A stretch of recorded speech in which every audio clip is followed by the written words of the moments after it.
예배하는 저와 여러분 속에 하나님의 말씀이 흥황하고 심령에 하나님의 영광이 나타나는 충만한 시간 되기를 축복합니다. 손을 들고 25년도에 승리하기를 축복한다고 해주세요. 할렐루야. 여러분 다 믿음으로 승리하는 한 해가 되기를 축복합니다. 전도사 사역을 목사가 되기 전에 여러 군데서 했는데 세 번째 전도사 사역을 한 교회에서 처음 초등부 사역을 시작했어요. 아이들이 한 30여 명 아이들이 처음 모이기 시작했는데 몇 주가 지났더니 눈에 보였던 아이가 안 보이는 겁니다. 집사님 아들이었는데 5학년짜리 아이가 몇 주 동안 보이지 않아서 제일 먼저 친구들에게 물었어요. 아무개가 왜 교회를 안 나오냐 했더니 친구들이 삐직 웃으면서 한다는 소리가 걔 다리 부러졌어요. 기부스하고 병원에 있어요. 그러더라고요. 병원을 가봐야 되잖아요.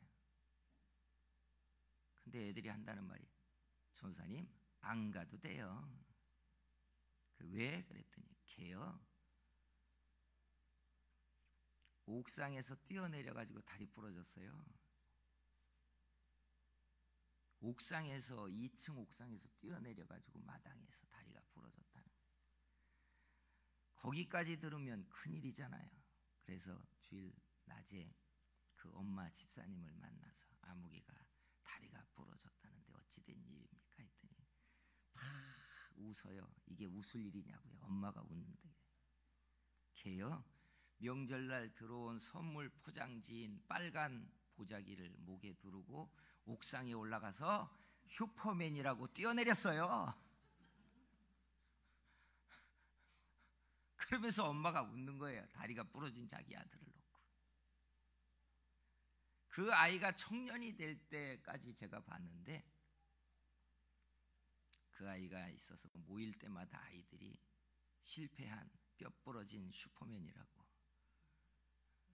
아이들이 놀렸어요. 근데 가만히 곰곰이 생각해 보니까 사람들 마음속에 다 그런 허황된 꿈 같은 게 있는데 그 아이는 그걸 행동으로 옮겨 본 거예요. 생각해 보니까 나도 슈퍼맨처럼 하늘을 날았으면 좋겠다. 여러분은 안 해보셨어요? 물속에서도 숨을 쉬었으면 좋겠다. 나이를 안 먹고 산다면 얼마나 좋을까. 아버지입니까? 여러분 이런 생각 안 해보셨어요? 해봤잖아요.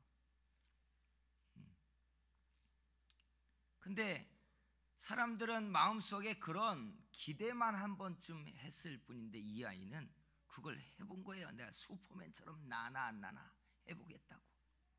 비록 다리가 부러져서 내가 슈퍼맨이 아니구나 하는 걸 경험했겠지만 그런데 여러분 성경을 보니까 놀랍게 이런 슈퍼맨 같은 이야기가 계속 나옵니다. 창세기를 보면서 여러분 기이하게 보이지 않았습니까? 사람들이 1000년 가까이 막 살았습니다. 병들지도 않았고. 그죠? 어디 그뿐입니까? 까마귀가 막 40일 동안 떡과 고기를 날라다 주니까 그걸 먹고 산 사람이 있는가 하면 200만 명이 바다가 갈라져 가지고 바다의 맨 땅을 걸어간 이야기나 40년 동안 하늘에서 음식이 내려가지고 먹었던 이야기나 3명의 친구들이 신앙을 지키겠다고 불구덩이에 던져졌는데 머리털럭 하나도 상하지 않고 불에서 걸어 나온 이야기나 성경을 보면 말이죠 이성으로는 절대 해명할 수 없는 슈퍼맨 같은 이야기가 가득 차 있어요. 그래서 우리 알다시피 학자들은 성경을 과장과 그리고 허구라고 표현해 버립니다. 과학적으로 증명할 수 없으니까. 그런데 여러분, 이건 신앙이 없는 이야기니까 뭐 당연히 그렇게 말하든 말든. 그런데 성경을 좀 더 곰곰이 보니까 사실은 사람이 원래 슈퍼맨 같은 존재였더라고요. 아십니까?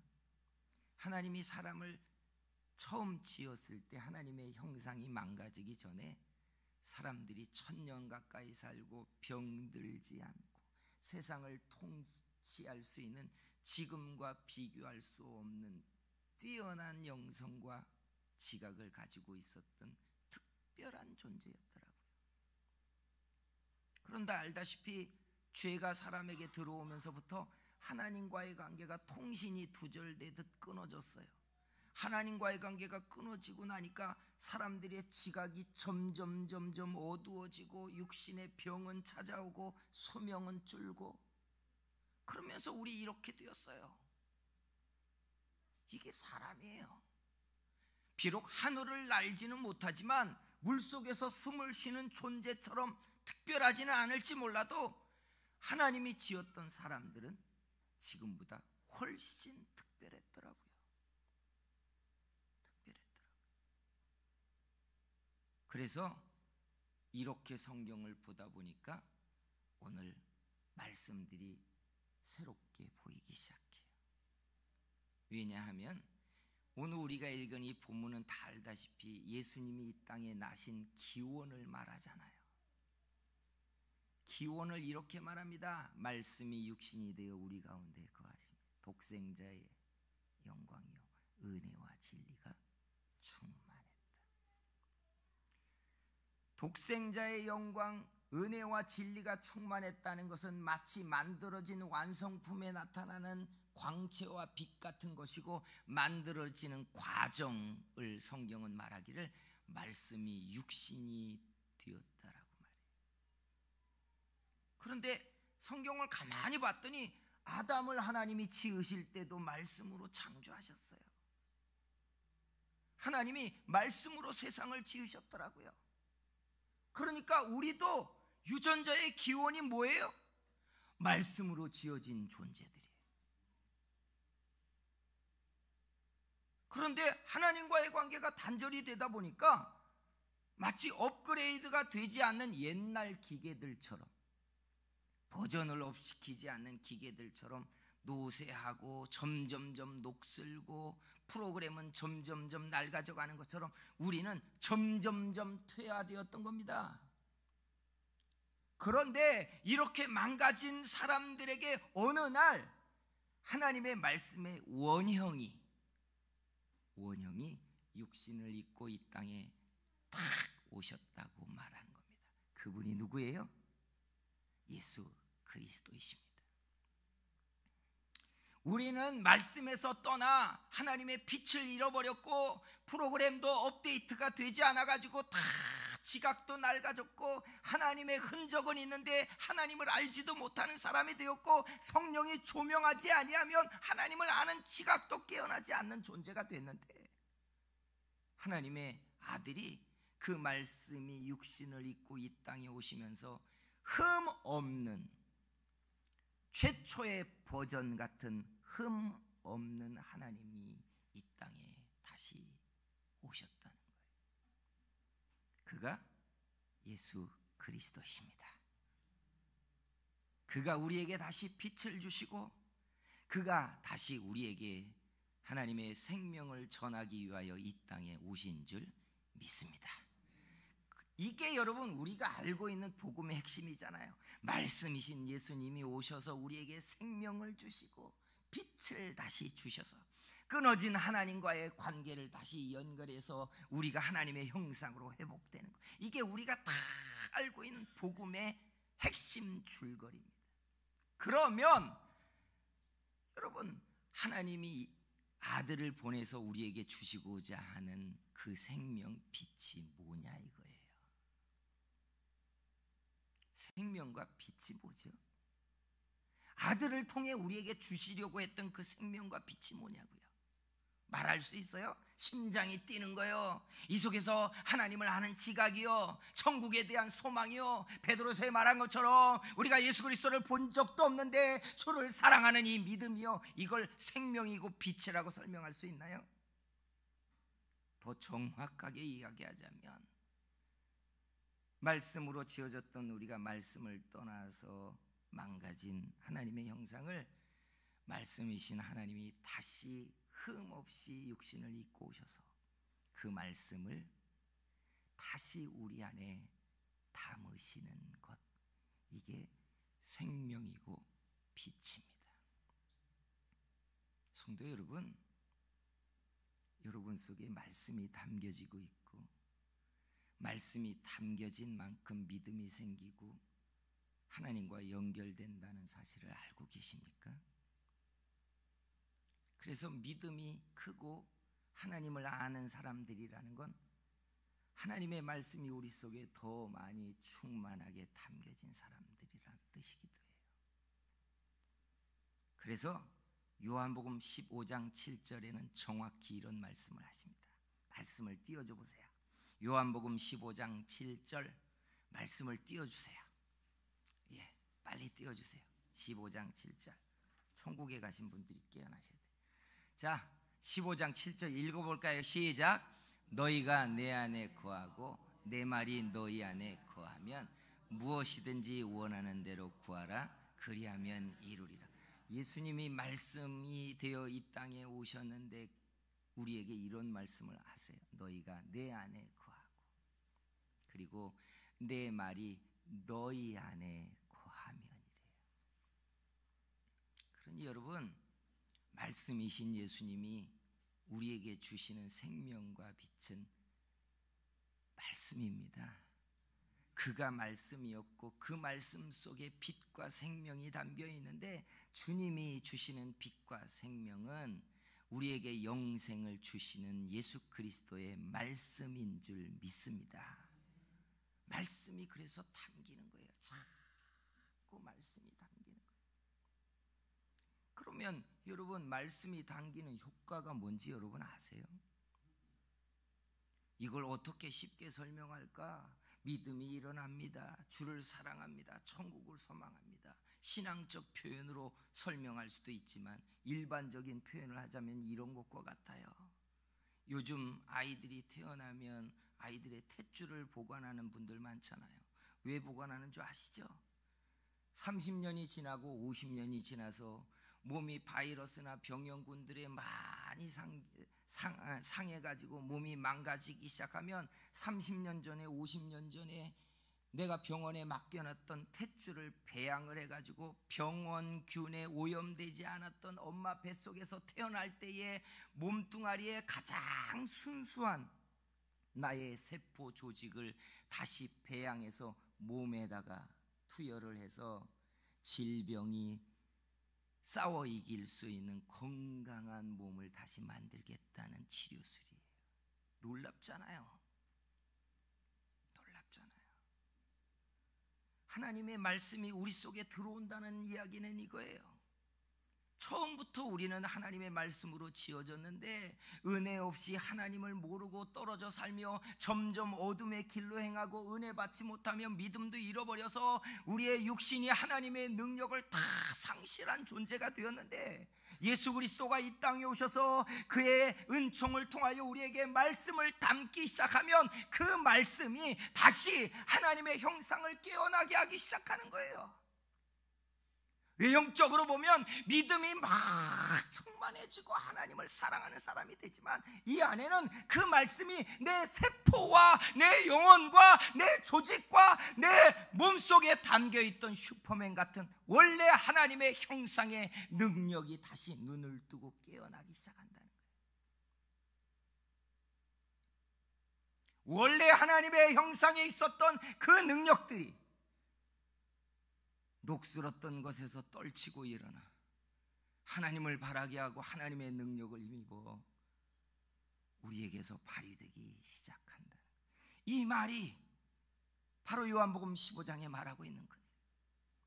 너희가 내 안에 거하고 내 말이 너희 안에 거하면 무엇이든지 구하라 그리하면 이루리라라는 말이, 말씀이 우리 안에 담겨서 하나님의 능력이 드러나기 시작하면 다시 주께서 우리를 통해 세상을 통치하는 하나님의 지팡이요 하나님의 형상이요 하나님의 사자들이 되게 한다는 이야기.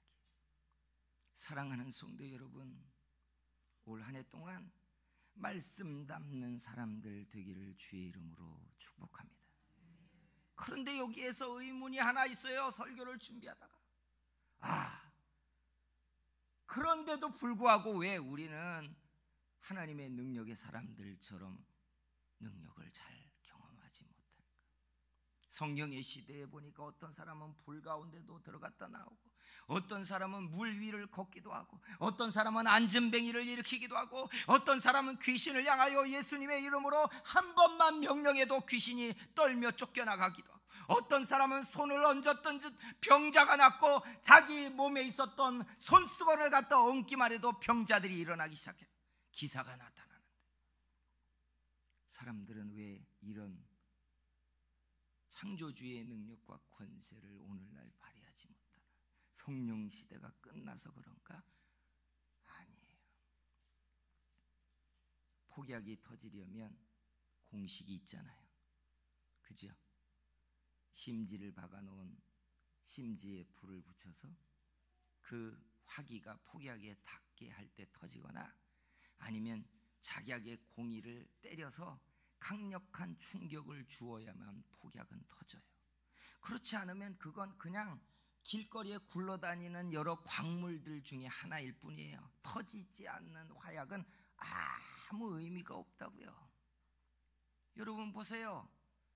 성도가 정말 믿음의 능력을 경험하며 믿음의 역사가 드러나는 신앙생활하지 아니하면 우리는요, 그냥 말 못하는 신에게 가서 정성을 바치고 비나이다 비나이다 하는 거나 아무 다를 게 없어요. 엄마 왜 교회 가? 천주교 가지. 왜 천주교 가? 나는 절이 좋겠더라.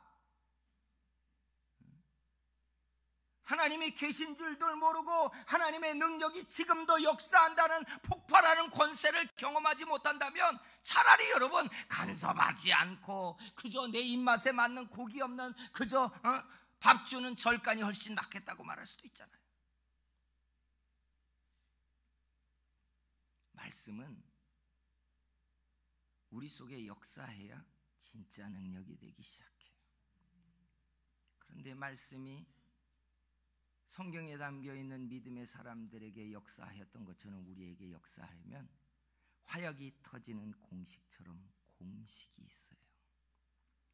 반드시 공식이 있어요. 말씀이 내 안에서 하나님의 능력을 다시 발휘하게 하려면 공식을 따라야 돼요. 공식은 하나이면서 둘 같은 거예요. 하나이면서 둘 같은 것이 뭐냐? 첫째는 말씀이 믿어져야 하는 것이고, 둘째는 믿어진 것이 행함으로 짝을 맞춰야 돼요. 할렐루야. 하나이면서 두 개 같은 거예요. 이때 공이를 때리는 작용을 통해서 화약이 폭발하듯이 하나님의 말씀은 우리 속에 창조주의 형상의 능력을 발휘하기 시작해요. 이 경험을 해보지 못한다면 여러분 신앙생활하면서 우리는 절간에 가서 예불을 하거나 여러분 절간에 가서 정성을 바치는 신앙이나 아무 차이가 없어요. 하나님이 살아계시다라고 말하는 건 그들만의 이야기라고 말해버릴지도 몰라요. 그래서 우리에게 반드시 필요한 공식이 믿어지는 거예요. 그리고 믿어지는 것의 양면의 뒷면은 반드시 행함이 연결되어져야 돼요. 근데 왜 이걸 못할까? 다 믿는다고 말하는 것 같은데 왜 우리는 공이를 때리는 작용을 통하여 총알이 튀어나가고 폭탄이 터지는 것 같이 말씀이 살아있고 운동력이 있고 좌우의 날선 어떤 것보다도 예리하여 홍과 영과 및 관절과 골수를 찔러 쪼갠다라고 말하는 살아있는 말씀이 나타나지 않느냐? 왜 권사님들이란 신앙 좋은 분들은 하나님에 대한 경험을 하고 있고 응답을 받았다고 하고 음성을 들었다고 하고 기적을 경험했다고 말하는데 나에겐 말씀이 아무것도 징조도 없느냐? 이게 중요한 기준이에요.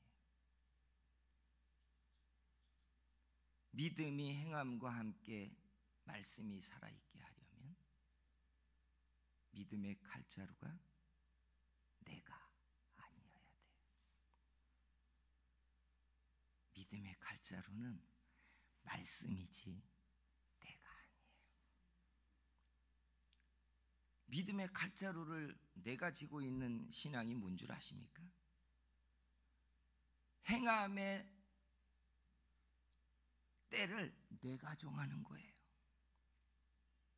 행함의 때를 내가 정한다는 건 뭔 줄 아시죠? 내가 상황을 보고 말씀을 지킬지 말지를 내가 결정해요.